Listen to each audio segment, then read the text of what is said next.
Talaga kailangan bukuhin, literal na bukuhan. At ibibigyan ng message mo kay Ate Tess and Leo. More happiness to come. Sana magkaroon pa kayo ng baby. Wow, more babies to come. Kailangan na mamayang gabi.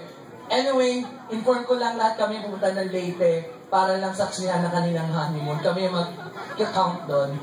Latex. Leyte, hindi latex. Okay, Chan.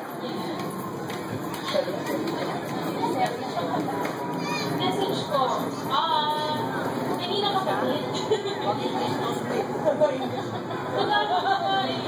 Hindi, I wish you all the very best. I've met Tatay Leo sa Quiapo noon.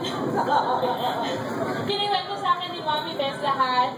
Kung paano nagsimula, hindi ko na lang ikukwento kung ano yun. But, I'm very happy kasi nung na-meet ko siya, nakita ko naman na masaya si Mommy.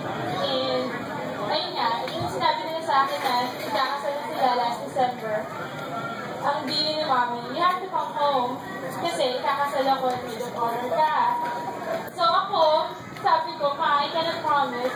Pero afford ko ng ticket, sige, ako. So here I am. Siyempre, I can't miss this event, diba? I wish you all the very best. Daddy, alagaan mo lang si Mommy Bear. Happy na kami lahat ko. And I'm sure you're gonna do that. Your team, this past week. Yay! Wow, thank you very much. Joey, Baby, and Shean. At binuko mo nga si Leo, Joey.